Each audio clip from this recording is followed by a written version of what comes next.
Welcome back, everyone. We're diving into a world that's a little shady today. Mock auctions. Oh, yeah, those are tricky. Yeah.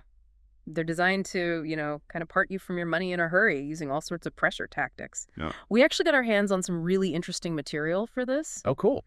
What is it? It's a document, actually, that breaks down exactly how these scams work. The different types, all the warning signs to look out for. So we're going to help people avoid getting taken. Exactly. Arm our listeners with the knowledge they need so they don't become victims. Yeah, because it's crazy how these scams, really play on our psychology. Right. Like, what is it about a good deal that just sucks us in? I think it's partially this thing called loss aversion. Loss aversion. Yeah. Basically, we hate the thought of losing money more than we, enjoy the thought of gaining it. Oh, that makes sense. So they use that fear. You combine that with the excitement of an auction, and people start making decisions, impulsively. They don't think it through. It's like our source describes it almost like they're setting up a play. A play. Yeah. With fake bidders and everything, this illusion of competition, but it's all an act. Totally. And that manipulation is what makes it so effective. They're not appealing to logic. They're trying to bypass that and go right for your emotions. I mean, think about it. You're in the room, bids are flying around. Yeah. Easy to get caught up in that frenzy. Way too easy. So how does this actually work? Our source lays out some pretty classic steps. Okay, I'm interested. Well, often it starts with the listing, right? Something that just seems way too good to be true. Like what? Like a brand new phone. For pennies on the dollar. Yeah. Classic bait. And that's red flag number one, right?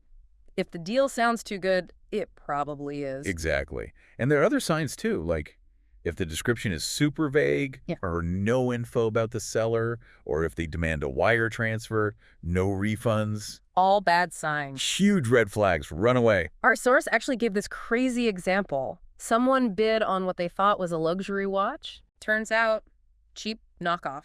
Oof, that's rough. But they do that a lot. Yeah. Use misleading images or descriptions that make it sound way more valuable than it is. So you could think you're in a bidding war with other real people. But really, it's all staged. Exactly. Shills, they call them. Fake bidders driving up the price. And creating that sense of urgency, right?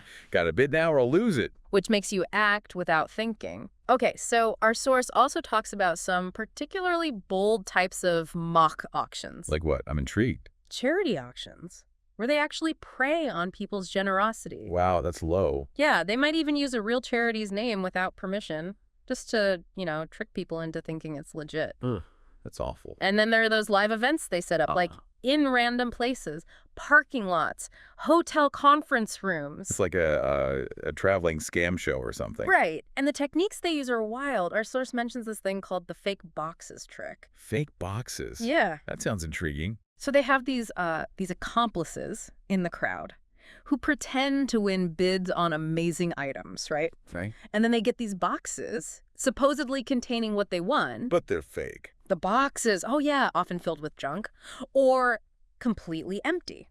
So the people bidding are seeing these winners getting awesome deals. And it makes them think, I gotta get in on this. That fear of missing out again? Yeah. Clever. But of course, once the money's gone, the scammers disappear and the winners realize they've been had. Man, that's messed up. So how do we protect ourselves? Some advice seems pretty obvious, right? Like, don't believe deals that sound too good to be true. Be wary of pressure tactics. Do your research on the seller. Yeah, that's all good advice. But I feel like there's got to be more, right? Like, what are the things people might not think of? Well, our source really stresses this.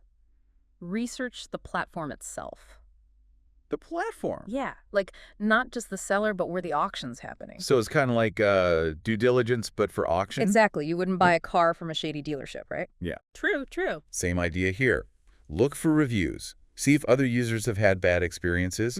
Any red flags, like security problems or past scams on that platform. Makes sense. So beyond that... This might sound obvious, but pay attention to the listing itself. Really scrutinize it. Okay, like what specifically? Does the description actually match the photos? Is there a return policy? And a clear one? Yeah. What about payment options? Yeah, I guess it's easy to skim over that stuff when you're, excited about bidding. Right. But those little details can be super revealing. Any inconsistencies, anything feels even slightly suspicious, that's your cue to be extra cautious. So even if everything seems legit on paper... Our source says this. Yeah. Trust your gut. That's always easier said than done, though. I know, right? But it's about recognizing those subtle cues, those internal alarm bells. Like what kinds of things? Maybe the seller gets weird when you ask questions. Mm-hmm. Or there are things in the listing that just don't add up. Yeah. Or maybe you just have this, like, nagging feeling. Yeah, that feeling. Yeah, that's your intuition talking. Don't Right. ignore it. So we're not just talking about, avoiding sketchy parking lot auctions. Nope. You gotta be just as careful online. Those platforms can give you a false sense of security. True. Okay, so say you're at an auction, online or in person. You've done your homework, but you're still unsure. What then? Ask questions. Don't be shy. A legitimate seller would be cool with that, right? Absolutely. They should be happy to give you more info. Address any concerns. In fact, that willingness to be transparent is a good sign. And if they're not, if they're cagey. Red flag. Transparency is key. If they try to rush you, avoid your questions.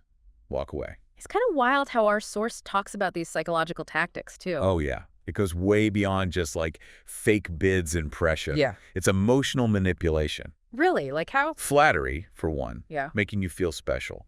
Like, oh, you have such great taste. Ah. Or creating that urgency. This item's in high demand. Last chance to get it at this price. It's like they're building this exclusive club atmosphere. Exactly. Making you feel like you're in on something special. So how do you resist that? Self-awareness. Be mindful of your emotions when you're about to buy something, especially at an auction. Are you feeling pressured? Yeah. Excited? Rushed? If so, take a step back. Easy to get caught up in the moment. Way too easy. Don't let your emotions control your decisions. Good advice. We often feel like we gotta decide right now. But really, there's no rush. Exactly. Take your time, do your research, and if something feels off, walk away. No matter how tempting it seems. Our source mentions how mock auctions are evolving, getting more sophisticated. Oh yeah, it's like an arms race. So what does that mean for us, for buyers? We got to be even more vigilant.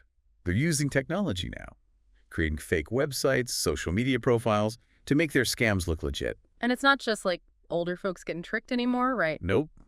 Anyone can be a target. We all have vulnerabilities. Mm. Maybe it's wanting a bargain, or not knowing enough about a product, or even just being distracted or stressed. So it sounds like knowledge is really our best weapon here. Absolutely. The more you understand how they operate, the better you can protect yourself. Okay, so let's recap. What are the key things we've learned today about mock auctions?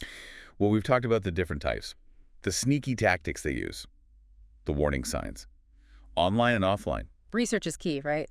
Make sure you're using secure payment methods. Yep, and don't forget the most important thing, trusting your gut. If something feels wrong, it probably is. Exactly. And remember, anyone can be a target. It's not about intelligence, it's about awareness. So what's the one thing you want our listeners to walk away with today? Question everything. Be skeptical, be curious, and be empowered to protect yourself. Love that. And if you ever have doubts, don't hesitate to reach out for help. There are resources out there. Consumer protection agencies, law enforcement. They can help you navigate this stuff. Stay informed, stay vigilant, and stay safe out there. And now, for our outro, a final thought to chew on. It's kind of like, it makes you think about the whole psychology behind this stuff. That saying, if you're not paying for the product, you are the product. Oh, yeah. It's almost like the payment here is your trust. And your money, of course. Right. They're playing on those vulnerabilities, whether it's like wanting a good deal or that fear of missing out, or even just, trusting someone who seems like an authority. So how do we break free of that? How do we become like smarter consumers, especially in those high-pressure auction situations? I think it starts with realizing that we all have these biases, blind spots.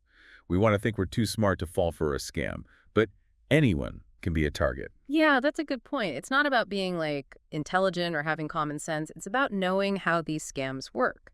Exactly. And recognizing those psychological tricks. So it's humbling, but also empowering in a way, because it means we're not helpless. Right. We can learn to spot those red flags. So next time you're feeling that pressure to buy, especially at an auction, take a pause. A deep breath. Ask yourself, why am I feeling this way? Is it really because I want this thing? Or is it the crowd, the fear of missing out? And run through that mental checklist. Too good to be true. Seller acting shady. Anything feels off. If the answer is yes to any of those, walk away. Seriously. right. Even if you've already put in time and energy, sometimes saying no is the smartest move. Our source talks about trusting your gut, But how do you actually develop that instinct? Like knowing when something's wrong. It's a mix of knowledge and experience, I think. The more you learn about scams, the more you start to see the patterns. Like learning a new language. Exactly. At first, it's all gibberish. But then you pick up on the nuances. You can even predict what's coming next. So it's about more than just avoiding the obvious scams. It's about understanding how persuasion works. Absolutely. Yeah. And remember, you don't have to figure it all out alone. Talk to people you trust, friends, family, or even, consumer protection agencies. There are resources out there. Tons of them. Okay, so I think we've covered a lot of ground today in our deep dive into mock auctions. We've seen how they work, the tactics they use, and hopefully you've picked up some tips on how to stay safe. Yeah, I think the main takeaway is knowledge is power. The more you know about these scams, the less likely you are to fall victim. Absolutely. So one last thought for you all to consider. Think about the last time you felt pressured to buy something. Anywhere. An auction, online, even just a store. Were any of these tactics we talked about at play?